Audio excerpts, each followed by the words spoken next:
جی سر، کیا حال چال ہے؟ Thank you very much. بسم اللہ کیجیے اور انتہائی اختصار کے ساتھ. بالکل ٹھیک ہے. We will not exceed 10 minutes. Okay perfect. اچھا، سب سے پہلے تو سر یہ بتائیے کہ سوسائٹی اتنی پولرائز ہو چکی ہے، اتنی ساری باتیں سننے کو مل رہی ہیں، ایسا کیوں ہے؟ سوسائٹی پولرائز ہے، پولیٹیکلی بہت چارجڈ تھی پہلے ہی، لیکن اب باقاعدہ پولرائز ہو چکی ہے. پولز اپارٹ بنتی جا رہی ہے. جو آپ کے ملک کو جس چیز کی شدت سے ضرورت تھی وہ تھی یکجہتی، اور یہ جو پولرائزیشن ہے یہ یکجہتی کی نفی ہے. اس کے علاوہ اس کے اوپر گفتگو کرنا غیر ضروری. سارے کلیشز ہو چکے ہیں، سب یہ باتیں کر کر کے تھک گئے ہیں. اب لوگ خبر مانگتے ہیں، جی ہونے کیا والا ہے، خبر کیا ہے. تو وہ تو اس کے لیے ہر کوئی جوتشی بنا بیٹھا.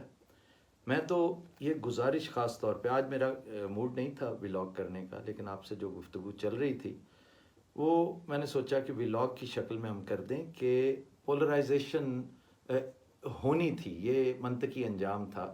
لوگ شاید اوکھے سوکھے ہو کے عمران کے اس ان سیریمونیس آؤسٹر کو ہضم کر جاتے. جو چیز ہضم نہیں ہو پا رہی نا، وہ آصف علی زرداری اور شہباز شریف کی حکومت ہے. اچھا. مولانا فضل الرحمان ان کے ساتھ ایڈڈ کہ یہ کوئی بھی ایکسپیکٹ نہیں. یہ انہونی قسم کی ایک چیز ہے. ایک چیز ہے، انہونیاں ہوتی ہیں لائف میں، ہوتی ہیں ہمیشہ انہونیاں، اور لوگ برداشت کا، ہاں بھی انہونی تھی ہوگی، لیکن بعض چیزیں امپاسبل ہوتی ہیں، بعض ریڈیکولسلی امپاسبل ہوتی ہیں. This was one of those ridiculously impossible happenings جو ہو گئی. اچھا، اب اس کے بعد ہوگی پولرائزیشن. اس کا جو انتہائی خطرناک پہلو ہے نا، جس کی کوئی لمٹ نہیں ہے کہ آپ کے ملک کو اس کا نقصان کتنا پہنچے گا. یہ بات میں اپنے ویورز کو بہت پیار سے، بڑی محبت سے، اس لیے کہ خاص طور پہ ینگسٹرز، میں ہمیشہ کہتا ہوں کہ میرا مخاطب پرائمیرلی ینگسٹر ہے. یہ نہیں کہ میری بات سنتا، میری بات دوسرے بھی سنتے ہیں الحمدللہ.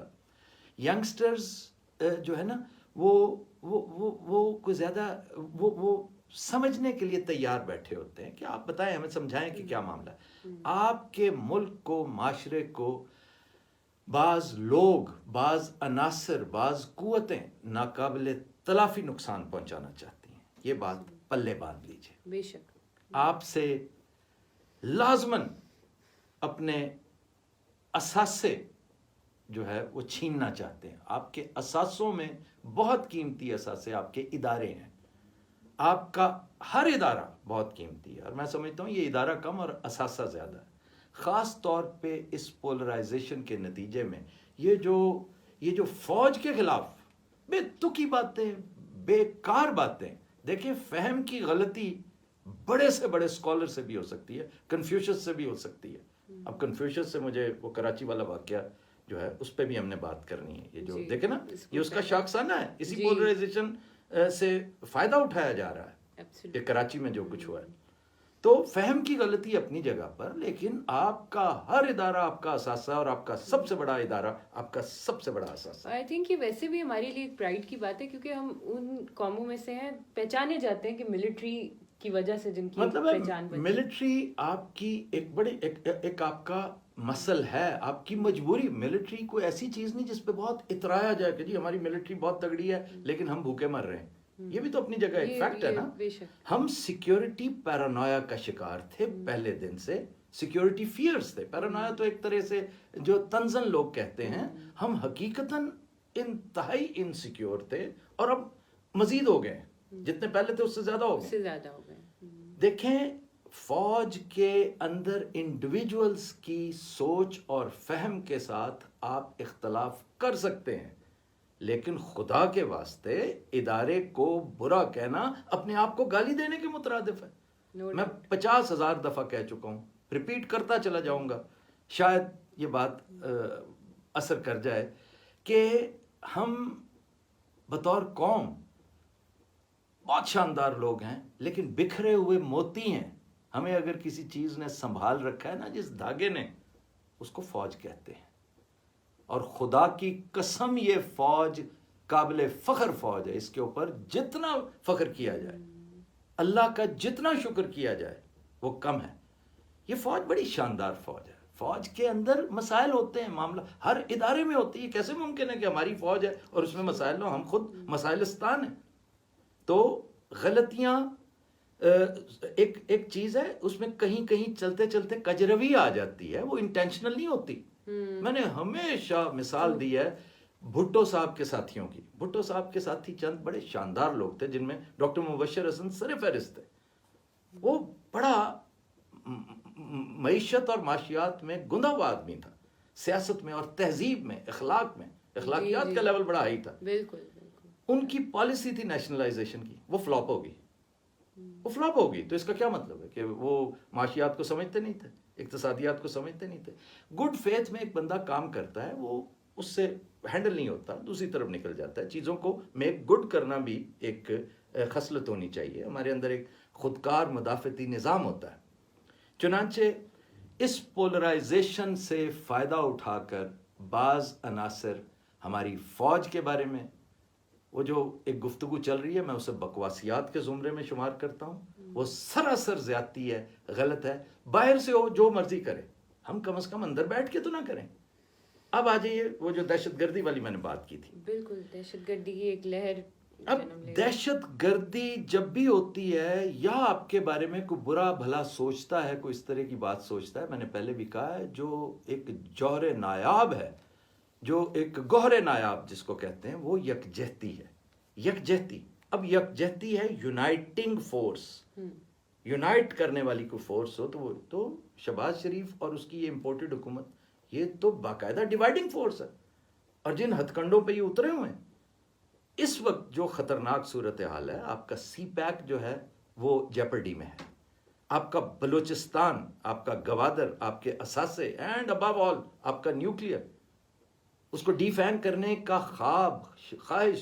دیکھیں خواہش پہ تو کنٹرول, آپ پابندی نہیں نہ لگا سکتے, لوگوں کی خواہش ہے. تو ان چیزوں کی طرف پیش رفت کرنے کے لیے دہشت گردی کا سہارا لیا جاتا ہے. دہشت گردی کی آڑ میں پھر جو بکواسیات شروع ہوتی ہے وہ ہماری فوج کے خلاف. فوج کو, اگر فوج نے ہمارے, دیکھیں نو کانفیڈنس ہوا نا, اس نے ٹریگر کیا یہ سارا سلسلہ. فوج اگر اتنی ہی اس میں آج بھی انوالوڈ ہوتی, فوج نے بھی, دیکھیں فوج کی سنسیریٹی دیکھیں. میں تو اس طرح سے سوچتا ہوں نا, اس طرح دیکھ رہا ہوں کہ فوج کی سنسیریٹی کا عالم یہ کہ فوج نے جب دیکھا نا, پلس آف دا پیپل, کیونکہ یہ فوج فار دا پیپل ہے, اس نے اس کا احترام کیا. مجھے آپ بتائیں 26 دن ہو گئے ہیں پنجاب میں, حلف نہیں اٹھا سکا بھیا. اگر فوج چاہتی تو یہ کیسے ممکن تھا؟ یہاں پر اس نے اگر یہ سارا سلسلہ کیا تو وہاں نہیں کر سکتی تھی. تو اس لیے اس نے پلس کا احترام کیا. آپ بھی اس کا خیال رکھیں. یہ جو سیاسی حکومت ہے نا, جسے بار بار ہم امپورٹڈ حکومت کہتے ہیں, دیکھیں نا آج جیسے حرم میں جو کچھ ہوا, سر یہ ویسے بہت افسوس کی بات ہے, حرم والا کتنی واقعہ بہت برا ایک بھیانک بات ہے. دیکھیں میرے نظریاتی اختلافات ہو سکتے ہیں, سیاسی طور پہ آپ ڈفر کر سکتے ہیں, لیکن وہ جس طرح ایک وہ آپ دیکھ رہے تھے نا وہ منظر, آپ دیکھیں وہ ایک بچہ جو فلم بنا رہا تھا نوجوان, مجھے بڑا پیار آیا اس کے اوپر. شاید مجھے اس لیے بھی ان پہ زیادہ آتا ہے کیونکہ میری یہ کانسٹیٹوئنسی ہے, میرے یہ مخاطبین ہیں ینگسٹرز. کہتا ہے مجھے, میں اتفاق نہیں کرتا ان نعروں کے ساتھ, لیکن میں آپ کو صرف اطلاع دے رہا ہوں کہ this is what is happening inside the Haram. اب بات یہ ہے کہ بات جو کی جا رہی ہے, جو نعرہ لگایا جا رہا ہے, وہ نعرہ تو کوئی ایسا غلط نہیں ہے ان لوگوں کے, اور میرے نزدیک بھی یہ نعرہ غلط نہیں ہے. یہ نعرہ ہے, ایگزسٹ کرتا ہے. جب تک آپ ایگزونریٹ نہیں ہوتے, جب تک آپ کلین چٹ نہیں لے کر آتے, آپ کو یہ کہا جائے گا جگہ کا انتخاب غلط ہے, کیونکہ جس جگہ یہ ہوا ہے نا اس کے تقدس کے تقاضے ہیں, وہ یہ نہیں ہونا چاہیے. لیکن آپ دیکھیے کہ یہ کر کیا رہے ہیں, جہالت در جہالت. دیکھیے کہ صحافیوں کے گرد گھیرا تنگ کرنا, آپ نے دیکھا نا کل ارشد شریف کے گھر کیا ہوا, صابر شاکر کے بارے میں سنتے ہیں, یہ ہوا, عمران ریاض خان کو دھمکیاں. اس کے نتائج باقاعدہ خوفناک ہوں گے, کیونکہ وقت بدل چکا ہے. یہ وہ وقت نہیں ہے جو آج سے 25-30 سال ادھر آپ اس طرح کی بہت ساری چیزیں کر لیا کرتے تھے. اب آپ کو اپنے اساسے بچانے کی ضرورت ہے, آپ کو اپنی قومیت سنبھال کے رکھنے کی ضرورت ہے. سیاست کریں ٹکا کے کریں, مخالفت کریں ٹکا کے کریں, نو پرابلم. ادھر بھی مریم نے بھی کوئی سیاسی کیمپین شروع کر دی ہے. عمران آج دعا وغیرہ اور دیگر معاملات اور اس کے بعد وہ کال بھی دینے جا رہا ہے. سیاست اپنی جگہ پر, لیکن ایک بات پہ میں سمجھتا ہوں زیرو ٹالرنس ہونی چاہیے ود ان دا میڈیا, اور وہ ہے کہ اداروں کو, اینڈ وین آئی سے ادارے آئی مین فوج, پاک فوج کے بارے میں ایک ادارے کے طور پر آپ یہ نہیں کہ آپ کو بات کریں, آپ کو یہ حق نہیں دینا چاہیے کسی کو کوئی بھی یہ بات کرے. یہ سراسر زیادتی ہے, ناانصافی ہے, اور ہمارا بہت بڑا نقصان ہو سکتا ہے اس کے نتیجے میں. ایسا نقصان جس کو ابھی ہم جو ناقابل تلافی ہوگا, بالکل ابھی ہم سمجھ نہیں سکتے. تو آج میرا خیال ہے ہم نے جو مین باتیں کرنی تھی وہ تو یہی تھی, اس کے علاوہ تو اور کوئی خاص وہ نہیں ہے. کیا خیال ہے؟ اور سر اکثر لوگ یہ کہتے ہیں جی یہ ابھی بھی سازش والی بات کو لوگ نہیں مانتے کہ یہ سازش ہوئی ہے, ایک بداخلت ہوئی ہے. تو ابھی آپ نے سی پیک کا ریفرنس دیا کہ اس کا ریپ اپ ہونا کتنی بڑی کڑی ملتی ہے اس سے. بہت سارے لوگ پوچھتے ہیں تو ان کو اس چیز میں چاہوں گی کہ وہ یہ جانیں کہ سی پیک ریپ ہونا سب سے بڑی آپ کی ایک شہادت ہے اس چیز کی کہ ایسا ہوا. اچھا یہ دیکھیں, سی پیک کے حوالے سے اگر آپ نے اب بات کر لی ہے کہ یہ جو کراچی میں واردات ہوئی ہے, اس نے اپنی طرف سے جس نے بھی کی ہے, یہ کسی بدبخت نے پاکستان کو ناقابل تلافی نقصان پہنچانے کی کوشش کی ہے. وین آئی سے پاکستان دیٹ مینز مدر, ہماری ماں کے, اور ایسی ماں جو بزرگ ہے, بیمار ہے, ابھی تو اسے بہت توانائی کی ضرورت ہے, بجائے اس کے کہ ہم اس کو گلوکوز لگواتے پھریں. اس کو سٹیب کیا, اس کا ایک نیا بلیڈنگ پوائنٹ وہ آ گیا ہے. لیکن آپ دیکھ لیجئے گا ان بدنیتوں کو منہ کی کھانی پڑے گی کہ پاکستان کا نقصان کرتے کرتے یہ لوگ فائدہ کر جائیں گے, کیونکہ چائنا الوف ہو کے بیٹھا ہوا تھا, سوئے ہوئے جائنٹ کو انہوں نے خود جگا دیا. لیکن یہ بڑا ہی مشکل اور بڑا مہنگا شوق ہے اس طرح کی حرکتیں ہونا. یہ ہماری ذمہ داری ہے سیکیورٹی فراہم کرنا. دیکھیں داسو میں جو کچھ ہوا, کتنے مہینے ہو گئے وہاں پہ کام بند ہے داسو پاور پروجیکٹ پہ, جی اور ہمیں ہیوی کمپنسیشنز دینی پڑی انڈیویجولی ان لوگوں کی جو وہاں پہ بیچارے کام آئے. تو یہ جو پاکستان کے خلاف سب کچھ کر رہا ہے نا, الٹیمیٹلی انشاءاللہ لاسٹ لاف پاکستانیوں کا ہی ہوگا اگر یہ انہوں نے یکجہتی کا, دانشمندی کا, عقل کا مظاہرہ کیا.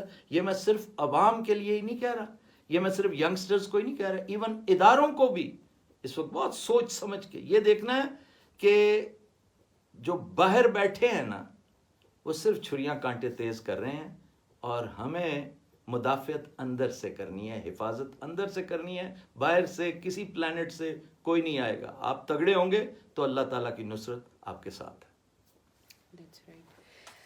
اچھا سر ویسے ایک چیز ہے, ہم ریلائی کر سکتے ہیں ٹوٹلی چائنا پہ ان فیوچر؟ اچھا از اٹ اے کوسچن؟ اور چائنا پہ کسی پہ ایک پہ ریلائی نہیں کرنا چاہیے. Don't place all eggs in one basket. یہ ڈپلومیسی کی وہ جو ایک اس کی شریعت ہوتی ہے نا, یہ اسی کی خلاف ورزی ہے. آپ کو اوپن گیٹس رکھنے چاہیے ہر ایک کے ساتھ. امریکہ دشمن نہیں ہے, یہ سراسر غلط خیال ہے کہ امریکہ میں انڈیویجولز بیٹھے ہیں جو آج دشمنی کر رہے ہیں, کل کو آپ کے دیکھیں ماضی میں آپ کے بڑے پیارے دوست بھی تو تھے نا. بالکل. آج عمران کو اگر جو بائیڈن نے کولڈ شولڈر دیا تو کچھ عرصہ پہلے اس سے پہلا جو پریزیڈنٹ ہے وہ اس کا بڑا سواگت کر رہا تھا, اس کی بیگم اس کا بڑا استقبال کر رہی تھی. وہ اس کو کہتا تھا he's a wonderful person, I am so impressed with him, he is such a good athlete. یہ ٹرمپ کے الفاظ ہیں. تو اس لیے امریکہ ہو, برطانیہ ہو, چائنا ہو, ایون انڈیا ہو, بھائی ہمیں کسی سے نہیں بگاڑنی. National interest comes first. تو میرا خیال ہے ہم نے ٹائم زیادہ لے لیا. That is it for today. آپ سے ملاقات ہوگی دوبارہ انشاءاللہ. Do give us your feedback. ہم آپ کے سارے جو کامنٹس ہوں گے ان کو پڑھیں گے انشاءاللہ. ٹل دین اللہ حافظ.